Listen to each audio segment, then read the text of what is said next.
So what's going on, guys? My name is Juan Butron. I am the host for the Sports Marketing Podcast. Today we have our very, very first guest, Ricardo Villar. Welcome and thank you for being on the show. Thank you. Getting ready for Sunday's event. I think it's really nice. Orlando's. I played against them many times. Ricardo, how you doing? Thank you for being. Yeah, Testing. It's going all right. I like to do that. It's the best part. Today, we're going to be covering topics ranging from sports marketing and diving deep into the industry and things that college professionals or college students looking to work in the industry can receive as advice and tips. So we're super pumped, super excited to get this going. Ricardo, for everyone watching, can you give a little spiel on who you are and kind of just, a little synopsis of your story? Sure.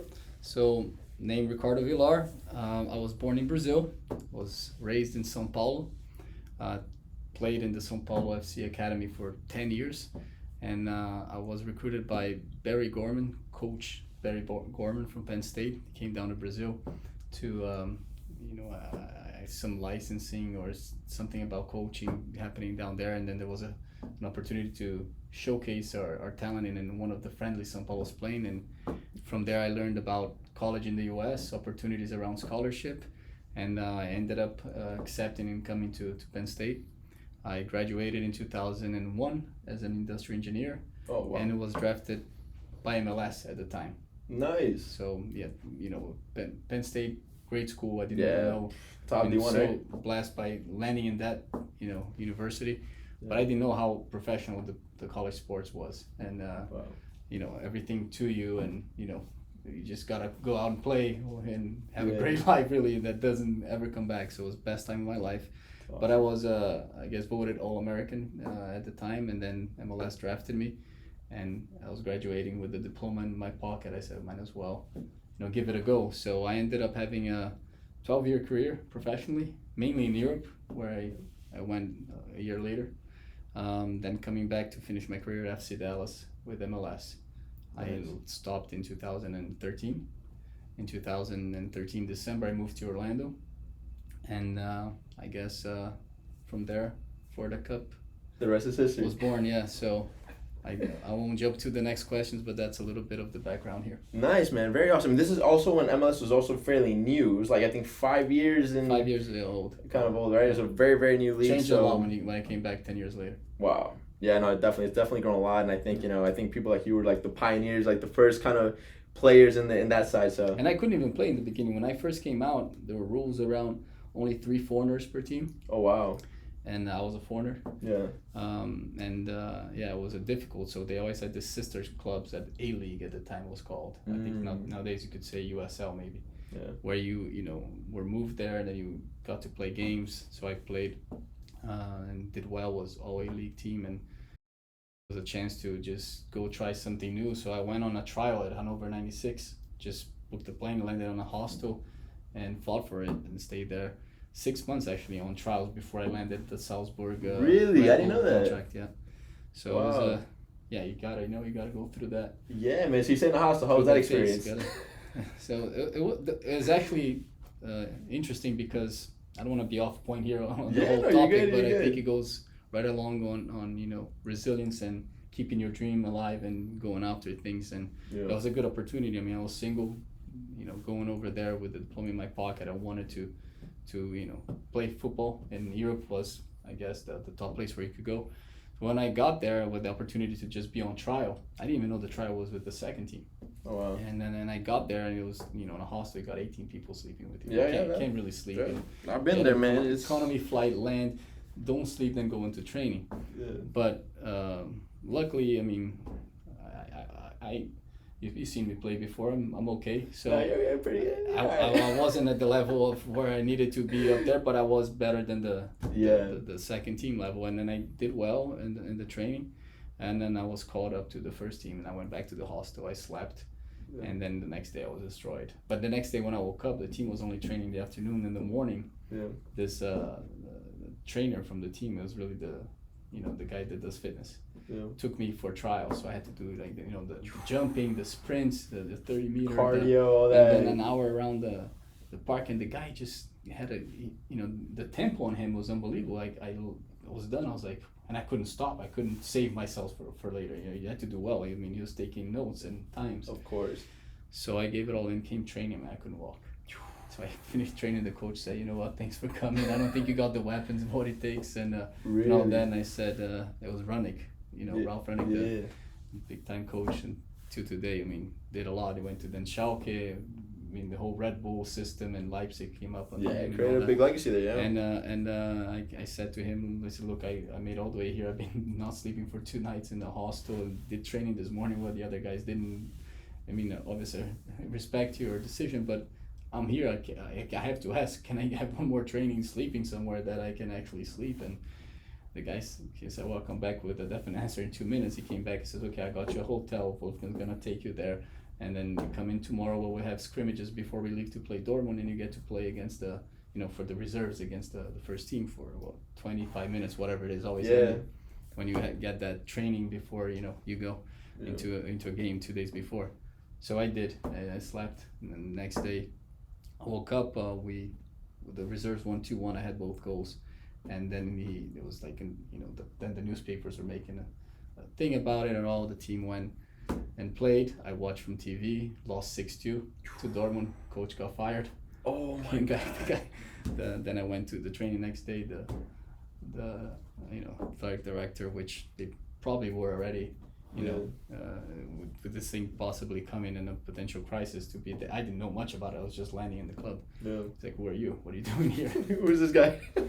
Luckily, and then when you meet good people, Ronix took to it. I met somebody that then wanted to represent me, made a couple calls. There's a good, kid if you're looking for number 10. And long story short, I stayed and trained for a while because then I lost that window that closed of transfer. Yeah. And lived in a Sportschule, which is pretty much a hostel. You're by yourself. There's Ventorf outside of Hamburg. Wow. It was tough time in the winter, but just training by yourself really, and getting all the experience that you can. But then, after a couple trials, I ended up in Salzburg Red Bull, and the club today. Yep. And the rest is just then. Wow, man. Once you gave me that chance, I knew what I went through, so it just. Definitely. So was that like a one opportunity? Was that one chance it never just one opportunity. I mean, it is one opportunity if you choose it to be one opportunity, right? Yeah. I mean, if you stay after, multiple opportunities will come around, and obviously, you have to see where you land, and as you grow and as you take steps in your career, then you have your dream, you build the process around it where. Now I have to have the belief, so that becomes into objectives, goals, and those goals are step by step. I mean, I'm not gonna play pro if I didn't do well in college. I mean, exactly, yeah. What's the point on that? I'm gonna be, the coach wasn't good. What excuses would I make to take those steps? So I think if you build that process and in engineering, and so you carry an engineering mind, you understood the process. I had to understand how a car works. Yeah. I mean, that's my job. I cannot be an engineer if I don't and understand what moves the car, the fuel, and what moves me. Then, as a person, I make those comparisons and what's my fuel, my mind, my heart, and what that is, and what feeds that. Yeah. So I think that's courage to take dreams and become goals. And when you get goals, then you go through the process, the right attitude, blend into a culture. Sacrifice, because everybody's gonna have. That's the point of coming back, and you're gonna have multiple chances coming to you. Yeah. And then after that, you start getting your achievements, and then you take the next step. Wow. And I mean, it's easy once you see it and you experience it all. But at the time you're in it, it's tough. Yeah. And before I landed Salzburg, I tried Hamburg for 2 weeks, and when they had that chance to play the game after doing well for 2 weeks with the first team, didn't do well. It was snowing. It was against Lübeck. It was a friendly that. Couldn't see the ball. The that chance goes by. I could have just gone back. I said, that's it. I don't have what it takes. Yeah. But you stick to it. So there's many things that happen. And then finally, when I played Bayern Munich in Allianz Arena with the sold out stadium in I think it was the quarterfinal, round of 16 of the Pokal at the time. It was 2005 or 2006. So after the World Cup. It was the stadium I went to watch Brazil play Australia, and then I was playing against Bayern there. Nice. And then that's when you need to be even tougher mentally to fight yourself back to the next step and not feel like you reach something, and then so it's you gotta once you learn and go through, you respect a lot of the athletes that perform at the highest level and all the pressure that comes with it. But in the end, the process, one of the same. If you stick to it, is the key to success. Definitely. No, and I feel like, honestly, like, you've had a remarkable career, obviously, as a player. I didn't really know that. Like, everyone watching, I didn't really know that beginning part of it, your story. Yeah, that's crazy. I feel like I do to some of the people that knew me where I came from, the school, and going through college to go professional. It was a harder jump at the time. Yeah. Because you already leaving at 22, 21. Yeah. When you pass that, golden year of, you can be potential, like that prospect, the next guy. Like I had to be the guy. And coming from where I came, it wasn't easy to be accepted in the market. Exactly. From the U.S. in this case. Yeah.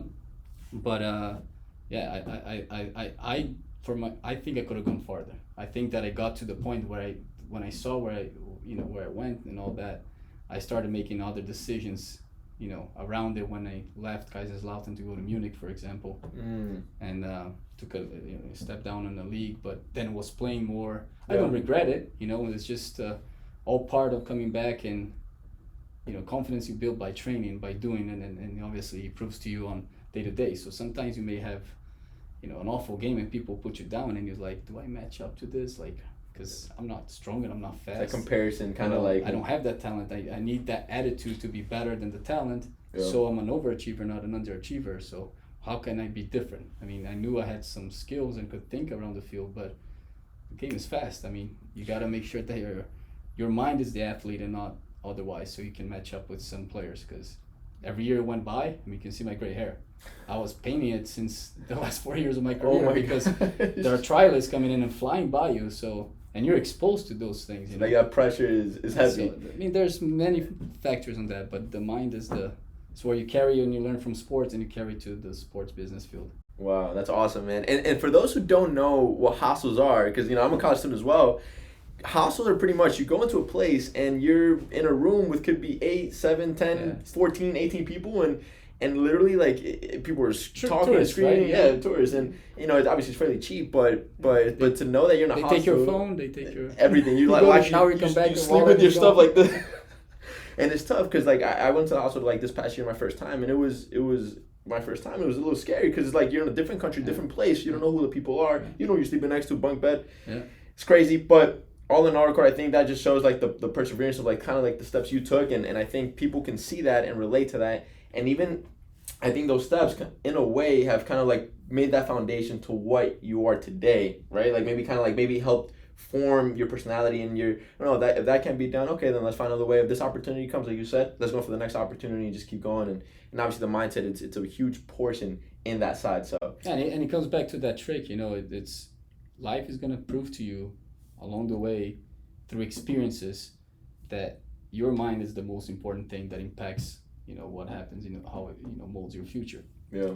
But every time you're challenged against that impossible or incredible feat to accomplish, something inside of you always plays against it, and you gotta exercise the other way around. So it's pushing it forward and telling yourself all that, and obviously not being crazy. You gotta get a plan and work behind it and make sure it makes sense, but you're gonna have challenges. And I thought I was, after my career, I was like, wow, I accomplished what I'm gonna do next is relax. And then I got into the Florida Cup, and I promise you, the pressure level raised. It went up. Oh my gosh! And now I don't even know why. Sometimes that's why I might get myself in some of those situations. But I think you like it. I honestly think you like that kind of situations. My wife says that. And, yeah.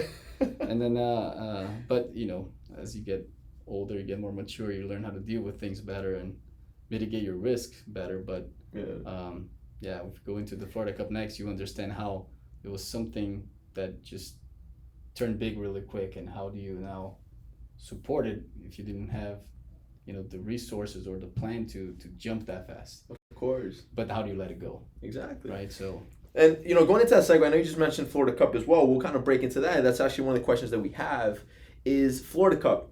It's a major international soccer tournament that's been hosted here in Orlando for these past couple years now. Mm-hmm. obviously, I think I've known you for a couple of times. I started interning with the marketing street team, and I think it was back in 2016. Great addition to our team. 2015-ish around there. Yeah. Thank you. And so I've seen the things that the impact that it's made, obviously, to families, to the local community, being raised here. And I think obviously, for people who obviously follow soccer and sports, people like Ronaldinho, Ronaldo, like tons of big name athletes have come here and have been a huge impact for the community here, for the soccer and sports community here. Ricardo, Florida Cup, how did you think of it, or obviously how did the plan come to be? How did it originate? Why, the market, the market here, but how did it come here, and how did you see that it was going to potentially help and impact the people here in Orlando?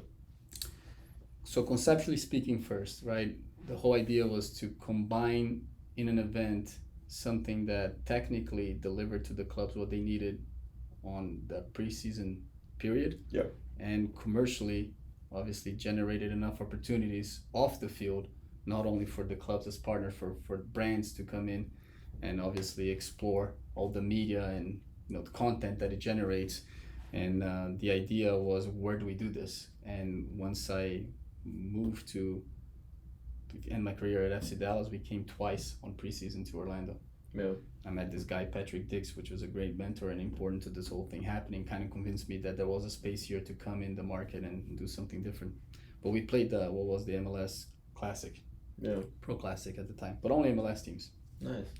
And I thought, well, the window's different, there's more to this, and then I saw the infrastructure, which was incredible. And then I ended up learning, what moved the city, heads in beds, tourists coming from abroad, all the economic impact that comes into town. And I thought, wow, that could be, something that generates a lot of value to the city and hence to the community here in Central Florida.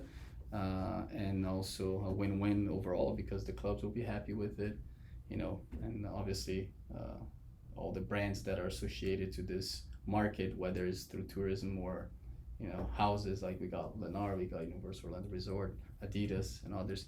It's a global event with global scale. So we saw that, me and my partner at the time, Ricardo Villar. So we started everything there together. And I said to him, listen, I see this. I just ended, my career now. My wife followed my dream. She's a doctor from Germany. And then she came here, had to go through the whole thing. Now she works here at Orlando Health and, has done and loves what she does. That's so awesome. But has accomplished her dream. But at the time when I finished my career, I was like, now I have to respect and allow you to fulfill your dream, and I'm just gonna take care of the kids, figure out what I'm gonna do next and all that. Yeah. And her parents used to come for vacation a bit, and I said, listen, how about we put the Germans and the Brazilians together to play each other here? That was my pitch to her. Oh my God. Not necessarily. And it was real. I didn't know it was gonna be this big. I thought, I saw this whole thing coming together, but how quickly. The first year was 172 countries live. Wow. And at the time we didn't have a ball sponsorship. It was as crazy as it may sound. Yeah. You had to hustle. You had a small team of people making this whole thing happen, and with Bayer Leverkusen, Corinthians, and so on, it was a heck of an event. They saw how much we fought, and they saw also how it evolved the next year. So much that they signed 3-year contracts each. Wow. to the property. That's awesome. Which is relationship and trusting the people behind it. But nevertheless, it became too big too fast, and he ate me up, and I said to her, look, I can't drop it. I gave my word to certain people, and look where this is going. Now let's figure out how we can do it. And she was under residency, which is brutal. And me with 2 small kids. Yeah. So I said, I gotta now take it tone down and baby step this thing up to where it needs to be. It was hard to control, as you saw. I bet, yeah, man. I saw the media, the content and all, but I think I don't regret it. I mean, we're having our 4th child soon in March, so That's we're still awesome, good, man. and I guess we didn't learn the lesson, so keep the craziness going. So she get the perseverance, and I remember we got our parents here to help and all that, which was important. My parents ended up moving to here. We're both citizens, me and my wife, and they came with green card and all, but without that support, the help, and everyone kind of buying into the project and what we're trying to do, so we're blessed to have that from family as well. Of course. But it was quite a ride to be where we are today, which I'm now going to jump to the next question, but I'm sure you're going to ask. Yeah, no, I mean, that's crazy because I remember when it started, it was like a buzz. It was like a buzz here in Orlando. Yeah. I think I was still in high school, to be honest, when it was just happening. And you're hearing all these big name teams coming out, and just for like so everyone can get like kind of like an idea, teams, for example, like Ajax have come here to play in Florida Cup, and they've been able to train in like world class facilities and really interact and develop going back into the second half of the season. So going into the second half of the season, I remember it was a big Champions League run, and it was something where they did really well here, and they went in and I think they eliminated Juventus. They got to the semifinal against Tottenham, against Real Madrid, eliminated Real Madrid. So they didn't eliminate Tottenham because of Lucas Moura having that crazy 3 goals in Ajax in the end, but they were going all the way. Go to the final, and so I think it shows that teams didn't come here really to enjoy Orlando and like relax. It was more like they came here to enjoy the infrastructure and the complex and together with the content that it generated and the global exposure that it brought and commercial opportunities. But yes, the priority was technical, and that was the hard thing to sell at first, because you say Orlando, people are gonna go have fun. And fans are brutal. They go, we're paying here. Twitter, over man. There and you wanna. So, but Flamengo came. They won the Libertadores, got to the World Club Championship final against Liverpool. They won the Florida Cup that year. Palmeiras did the same this year. I remember. Ajax did what they did. Frankfurt did what they did. Yep. I mean, Leverkusen had good runs when they came. Corinthians came 4 times, 4 championships. Yeah. So, call it luck or not luck. There's something. There's you don't need to say that because of the Florida Cup they did that. There's a lot of things that come into play, in planning and running a season. But you cannot say it's our fault if all the success is there. Exactly. So that when we won that piece, everything else, started falling along. From not only from clubs wanting to be here, but also the influencers of the marketplace, the celebrities wanting to be here, because now you added the music component. Yeah. You did a couple of things, because it's important to point out, these are big brands for the people that love football and know soccer. I mean, Sane played here, and Ronaldinho played here, Alisson played here. I mean, a lot of those top players now in the world played here, but the masses in the United States still knows the big EPL teams and maybe Real Madrid, Barcelona, and that's it. So there was a lot of engaging that international market, getting a lot of people coming from, like more than 50% of the fans were from either overseas or other states, which was the whole point of doing this. I mean, you bring economic impact to the city, and obviously that's good, but it still wasn't a big engagement locally as it was abroad, and that's where we teamed up now with Florida Citrus Sports, where we are now, and you just saw probably this week, and it was a perfect combination of strength. I mean, they've been around and running events with excellence and resourceful, and shared our vision and wanted to take soccer to another level here in this marketplace. And we knew that to do that we needed such a partner and someone on our side with a stadium like this, running for the World Cup bid and all that. Yeah. So the plan now is maintain what we've done and now increase it with, big European top clubs in a good window that I think it would just, that buzz that you mentioned. Create that buzz, man. It would just attract new demographics and open new markets. But, now you've gone through the 5 years of a startup, and now you got, a team and plan and support and all that. So it's fun to see that unfold. As crazy as this COVID also is, we know it's temporary. We got to go through it, and it's been tough. We can't everybody in this field knows. 100%, yeah. But we shifted everything, right? Everything's sports. See the light in the end of the tunnel now, and we understand after Qatar too, the World Cup will be here, so there'll be a lot of opportunities, we believe. Yeah. And it's also important to see that the partners stuck by us, Universal, Orlando Resort, Lennar, they all, understand that there are, great times, tough times, and, that roller coaster is going to happen, and that loyalty built, and I think that's beyond anything, and they know we go also beyond the 4 lines to help and make this thing successful, and vice versa. So it's been healthy. Yep. It's been the way it's supposed to be. It's obviously been challenging throughout the way you've seen. Yeah, madness. definitely. How many times have you not slept? Yeah, no, man, it's definitely been But a it's little a good crazy. group of people, right? When you're working together, and then in the end, like, you go through that and you miss it. You almost think you're crazy. Like my wife says, "Are you crazy missing that?" Comes January, now the time to breathe for once after 5-6 years. Heck yeah. You Christmas was too quiet. Yeah, no, Christmas is quiet. I think everything. I think it just caused a huge shift in like everything that's been going on, and I think it's also been, you know, it's provided a kind of like a groundwork for things that could happen in the future. So, for example, this shift and everything going on with the pandemic has caused sports to rethink. You know, rethink. How can we do this? How can we do this differently? Okay, if this is a limited capacity seating, how can we really change it up a little bit? And honestly, I just want, and I think this is a little great segue as well.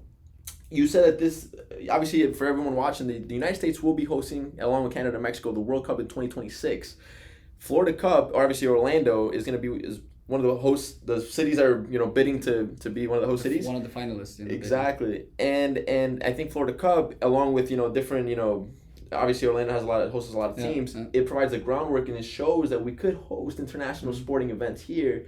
And you know, and to be fair, it goes beyond us. I mean, what they've done with MLS back, the NBA bubble, it'll prove that we can do it. Yeah, right. The infrastructure, you see everything going on in the city, how it's all changed, and it's I awesome. think the strength of the city is that we're all connected towards the same goal. You know, they're all moving in the same direction. That we see that in, you know, the big picture is the World Cup coming here. Everybody wins. Exactly. Whether it's Orlando City, you know, or us helping where we can, and everybody, you know, doing their job. We, you know, obviously putting their part in. Yeah, proportionally speaking, I say we do the best we can with our impact, but we know there are bigger impacts. Of course. But you're right on it, and you said other things. How do you deal with the adversity like Corona, or when we had that plane accident, one of the teams that shifted things, and how do you know, now you're all of a sudden you're in that storm, and how do you find peace and time to control and instead of react, respond, and figure out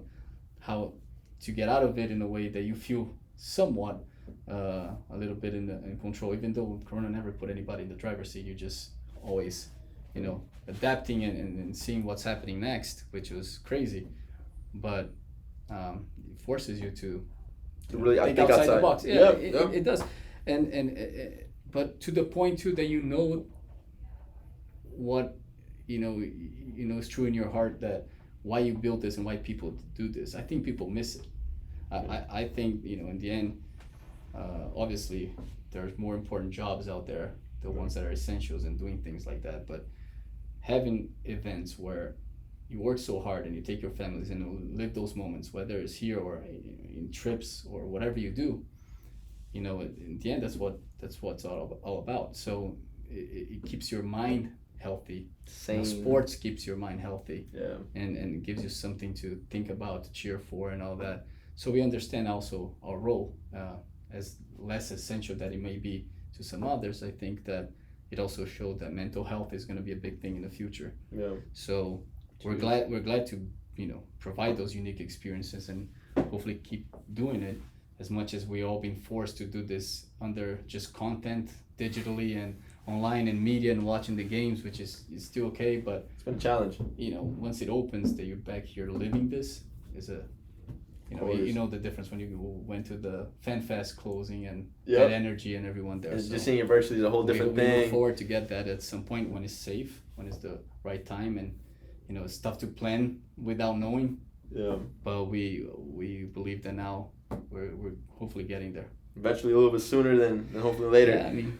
But Ricardo, I wanted to ask you. I have a last few questions here that I wanted to ask you, because it just, man, it's. I'll try to answer quicker. Okay? No, you're good. Like extending this answers. No, you're good. And I think this is something where I'm very interested, because I'm currently in that marketing realm. Obviously, the show, we're kind of speaking about sports marketing, and it's a huge thing. Florida Cup has done some really interesting things with brands and their sponsors and their partners. And I think it's something where other companies have been looking from the outside in and saying, man, that's something that we could be doing. That's something really interesting. What is one of the most interesting or innovating things that you've seen Florida Cup do with a partner or you know, a sponsor? What are some, you know? There's so many, man. It's, I mean, we did that, you know, the review of the boot award signed by Kaká on video with somebody getting in the stadium. That was by Adidas. That was cool. I mean, yeah, we did every year something unique with Universal. I mean, they've been the greatest activations. I seen the last one with the Legends between Corinthians and Palmeiras and all that did. For those that don't in a know, ti- in what a did you time. guys do with Universal with that, like the legends and inside Universal? No, every year we've done something like it was all about Brazil has big rivalries, Yeah. right? So you coming in and you bring in teams that has fought before, right? I mean, you've seen some of the things that happen in Brazil, how serious people take it, and in the end, when you choose to be here or you choose to be in sport, you don't have to be enemies. You can be rivals, but enjoy and live the game and know your limit to things. And Of course. we played that message well with some of the biggest legends of each team and how they can come together and enjoy, and what better place to enjoy than here, right? Exactly. And make that connection. That's one of them. The other one was great, was one of the biggest YouTubers in Brazil, measuring his heartbeat in a decisive match by São Paulo, who was coming at the time here, and during the goal, what he reached, and during a PK that The team saved, adrenaline and all that, yeah. and then putting him here at the Hulk at On the ride on one of the craziest rides. Yeah. Island of Adventure. So he went there, and that actually won. It was The Hulk adrenaline one? was high. Yeah, it was For high. real? Yeah, Oh we my put god. so that activation was cool. So using that to connect the soccer with the parks, and That's it's all awesome. entertainment in the end, but different level of I guess the way that moves your heart. So that was one. The one with Gillette was pretty cool. The one where it was the precision data boards, where we even they went to Cannes with that, and they got second place. They were finalists under. Forgive me now, but I don't remember the topic exactly. But it was short films or short activations in sports or something. Yeah, like they that. do. Yep, every year. But they put out on real time on the LEDs around the field statistics of what's happening on the field. I remember. And then it got to the point where they went to PKs, Flamengo and Ajax. So they knew the lineup. We had a war team up there, working to, I mean, get it done really in time to say, listen, this player's gonna take the shot X amount of times to the left. I don't know, 10% is to the right, and whatever in the middle. Wow, so it's like And on where- real life data, right? And that's behind, on the side of the LED, and behind the goalkeeper is gonna go, jump, I don't know, 80% to the right, to the left, Wow. or stay still. So the player had that information going to the PK, and the goalie too, if you wanted to use it. But everyone around the field on TV had it as well. Yeah. So that was interesting, because now you bring another element of, Like the but mentality, it's the just kind of something data. that's just something we could only do here, because we're a lab, we're innovative, Yeah. diversity and innovation are the two pillars of the Florida Cup, and you can see that how diverse the crowd is and all, and also those innovations and tests that you couldn't get that easy permission, I don't know, in a FIFA game, because it's just it might change the game as it is. But even the coach was saying, I was getting information that was interesting to see, like corner kick, and then we knew exactly how many times it went to the front post or back post when that player took it. Wow. And you use those statistics in your favor. Granted that we had a lot of that in the recent years as players, fed to us, but you don't remember on the field when the adrenaline is high, and so when that's remembered to you or even shared with the fans, I thought it was pretty. Yeah, cool. it brings you back to reality and gives you a little bit better So, chance of making it or. So those saving things are interesting to see come to life. You saw Adriano almost had a baby during that. Adriano, shout out to Adriano, man. He put in so much work. I've never seen a man work so I would wake up, he'd be working, and I'd be like, all right, Adriano, going to sleep. He'd be working. Like, man, that guy. Yeah. Golly, shout out to Adriano if you're watching this, man. Which But, Adriano? We got two. Both. Adriano with both. oh my gosh, no, don't even mention so much work. And I think, for example, and I'm just a little off topic here, on my side coming in, obviously I was coming in my first year as a college student into, interning with Florida Cup. And I think when I got in, it was shifting my perspective on what it really meant to work in sports, because I remember on the street team, we'd go into different businesses or different small companies, sharing the flyers and, hey, can we put this on your window? Yeah. And they're like, no, man, you can't do that. Or can you put this on the hustle, window? And they're right? like, yeah, you could do that. And I'm like, cool. So it was like a win for us. Martin Obviously- Guerrilla. Yeah, right. Like we. Nobody used to know how to say it, and everybody else you have in the office. Just go out there and get it done. We need the Colombians being part of this. You need to, and it's also part of how much marketing money did you have to go in the media and get hold of everyone or connect to the local partners. And we all did a little bit outside of our realm to really get this done, which was the hustle. But it moved people. Of course, it moved people, and I think not only that, but I think it showed. Obviously, the group that I remember that I was with, and we were working and we were doing our thing, and then it showed us that the sports industry is a little. it's not that it's hard, but it's tough in the sense that you got to put in some work. And I think when and then you're competing with a lot of other events. I mean, you gotta win. Exactly. You know, your credibility you built, and you gotta win that. You win the fans over time, and Exactly. I think moves like we're doing now will start winning them and getting them more there because, like you said, it takes time, it takes effort, and you gotta get people out of their routines to do something different. Exactly. People love doing that. I mean, forget now we're in a time that nobody's doing that. But, you know. But soon, hopefully, back. We're pumped. We're excited to see the Florida Cup. Just stay tuned. Stay, excited to see, any updates that's going on. It's going to be here in Camping World Stadium, so we're super pumped for that. Ricardo, I'm going to go into the last two questions here real quick, and I wanted to ask you, you are current CEO, right, for Florida Cup. Correct. As CEO of Florida Cup, what are some of your responsibilities and things that you can only go on a daily basis? No, that's a good question. I mean, now I the role is a little bit more broad too because I'm also let's say call it head of soccer operations or whatever name you want to give to looking at the market as a whole outside of just Florida Cup and potential international matches and national teams and things like that here as well as we make this partnership happen with the Florida Citrus Sports Group. But we my role is still to make sure that the right talent is obviously acquired to come here and put that puzzle together, make sure that each department is running in the way where it needs to be and the pieces are connected, and I guess relationship being on top of who's coming, what from artists to teams to brands that you establish. But now there's a commercial team that can obviously help with that. Now there's a logistic team that helps with all the setup, which is how hard it is and really important that is, especially with the demand of the team. So now for every area like communications that you've been in and you worked in the marketing one with Adriano, that he didn't do the first Florida Cup, so imagine how that was. So with all those things in play and you learning what he learned in the past, you create you probably see it back here, but you create that chronogram and knowing what is needed and try to keep that checklist. Events all about checklists, so you gotta make sure they're on top of it and keep that going. So that's mainly my job. I don't know if I did a good job. So putting all the parts together and making sure everything is and running and smooth. acquire. I mean, negotiations to acquire everyone, the right talent, the right puzzle. That's in the end the recipe of success there. But I'm actually super curious. I'm gonna go off a little topic just real quick.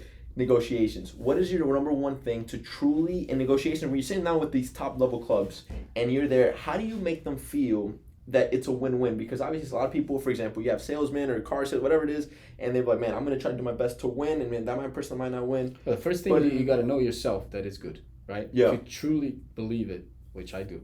Yeah. And I believe in my convincing power, or when sitting with someone, you got to then read and understand who you're with, right? Yeah. And also understand how some clubs run, because there are clubs where the marketing department doesn't speak with the technical department. Wow. There's that great wall there, and you got to understand how you make one or the other support.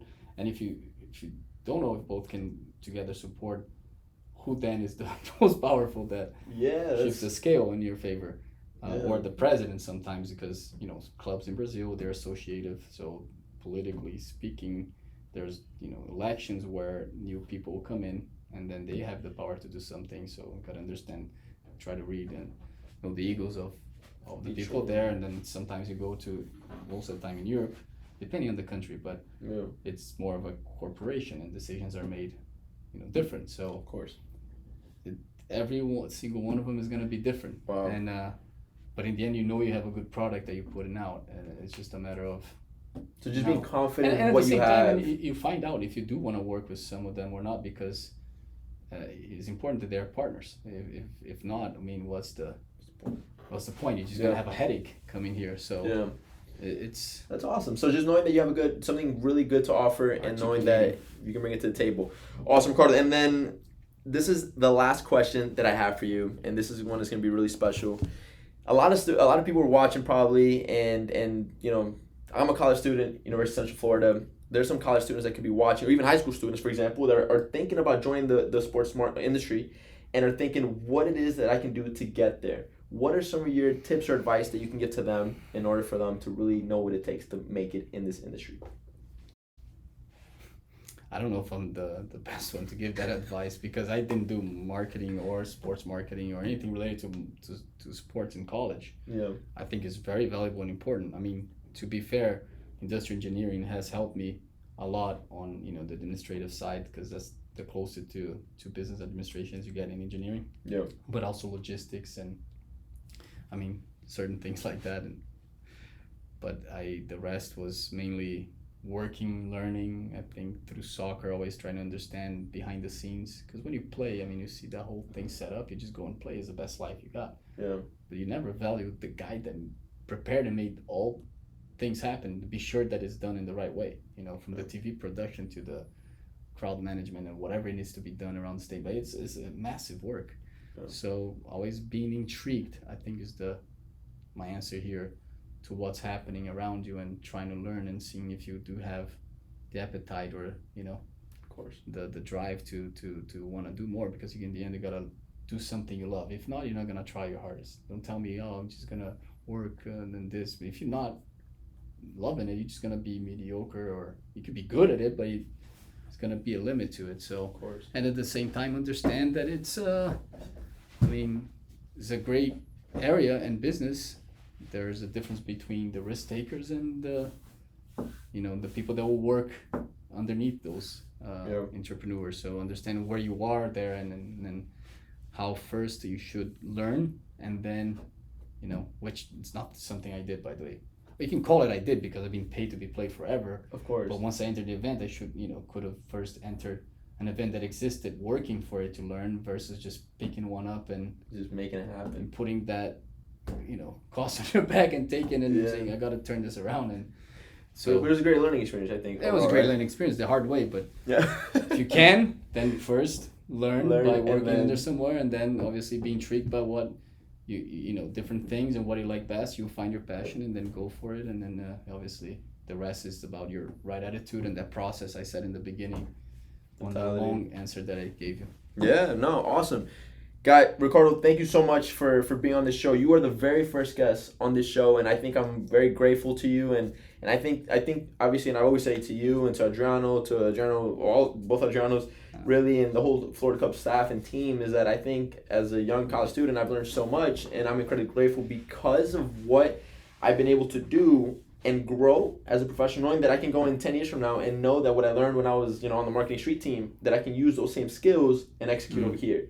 So thank you very much. I'd like to thank you on behalf of everyone at the Florida Cup, because everyone likes you, and you joined and, you know, understood what it needed to be done and be part of the team. Never complained or said nothing about anything. Let's go and get it done, whether it was something that was your role or not. Yeah. And I think that's what made the project happen. You know, everyone's effort and working together as a family there. So I appreciate, and let's see how well we can remember this, and you can post in a few years the first interview that you had. Of course, super excited. But thank you very much, and obviously looking forward to the Florida Cup this year. Thank you everyone for watching. Stay tuned. Thank you. Let's go. Now to the bonus material after he had this. Is this live or no? This is live, man. This is still going. Yeah, he's gonna go for the bonus material now. No, I can't.